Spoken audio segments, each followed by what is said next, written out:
So since the pattern for round 3 got a little bit more complicated, I figured we could do this one together. And along the way, I thought I could show you another way to be able to identify where you need to put your hook instead of just the tugging method, and give you some tips on how to keep count. So for round 3, we're going to do a sequence of a single crochet stitch followed by an increase stitch for a total of 6 times, which makes a grand total of 18 stitches. And if that math confused you, go back to the other video to see why that sequence equals 18 stitches. So first, we're going to actually take the stitch marker out, because when you're using a stitch marker and then also trying to put a hook in there, you're accidentally making the stitch a bit bigger and looser. And so for amigurumi in particular, which is the term for crochet stuffed toys, you want your stitches nice and tight so that the stuffing isn't seen inside. So hopefully by now your eye is a little bit more trained and you can more easily see that horizontal V. So remember where that stitch is, because that's where we want to put our hook. But for now we're going to take out the stitch marker and put it aside. Now we're going to put our hook in that stitch, and we're going to do a single crochet stitch, which is a yarn over, then you pull that through just the V. So you have 2 loops on the hook, yarn over again, and pull it through both loops on the hook. And before you move on, let's put the stitch marker back in, because we need it to mark the first stitch of every round. So remember, first move your hook far away from your piece so that the working loop becomes big, so you don't accidentally pull your stitches out. And then look for the V that this loop is coming out of and put your stitch marker under there.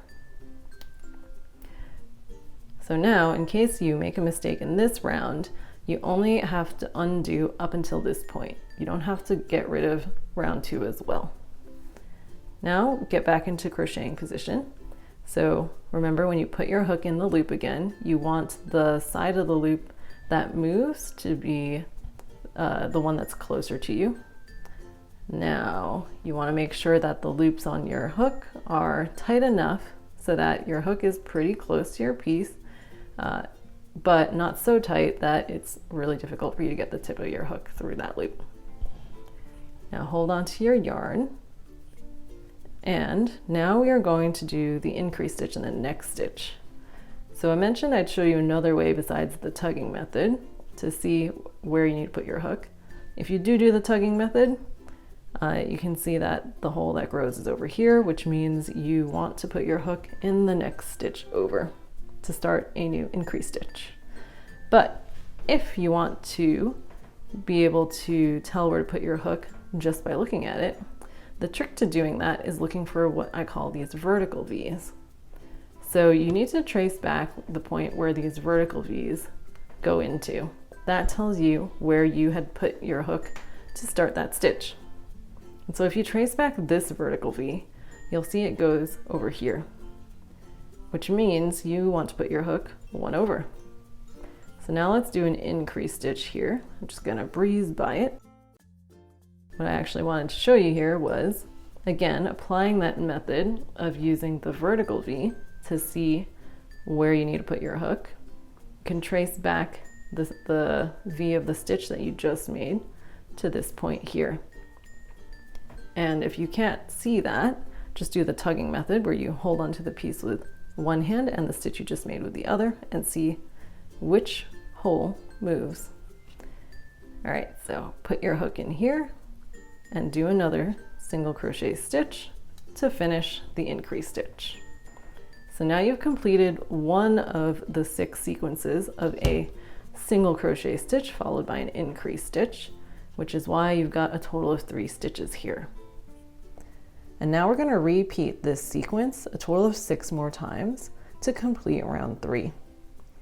And because you'll be alternating these stitches, it can be a bit hard to keep track of your counts and your stitches when you're just learning how to crochet.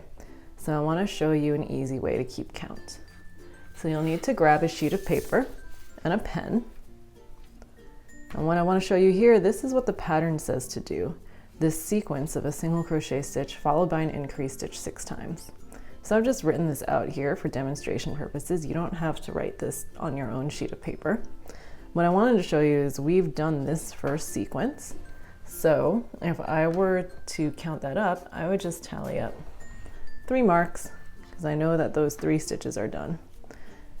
Now remember, it counts as 3 stitches because this increase stitch is actually 2 single crochet stitches in the same hole. All right, so now let's do this next sequence of a single crochet stitch followed by an increase stitch. So look at your piece and you want to find the next unworked V. And remember, you can either do this tugging method to find it and see which hole grows, and then therefore you know you don't want to put your hook here, you want to put it in the hole 1 over. Or you can look for those vertical V's and you can see where those vertical V's track back into. And a quick tip here, you can actually tell if you did an increase stitch or a single crochet stitch because you'll be able to see if there's only 1 or. So we just did an increase stitch and that's why there's 2 vertical V's, which is extra double confirmation that, yep, we are indeed done with this first sequence. So let's just do a single crochet stitch in the next stitch. Okay, and I'm going to pull my loop a bit because I'm going to pause and I'm going to mark that I've done a single crochet stitch. Now, back in crocheting position, I'm going to do an increase stitch in the next stitch. That was 1 stitch. So I'm going to tally it up again. And then I'm going to put a second one in the same hole to complete the increase stitch.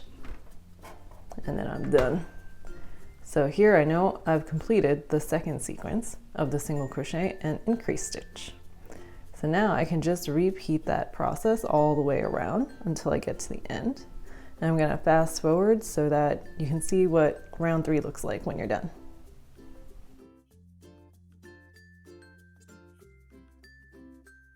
All right, so I'm now done with round 3.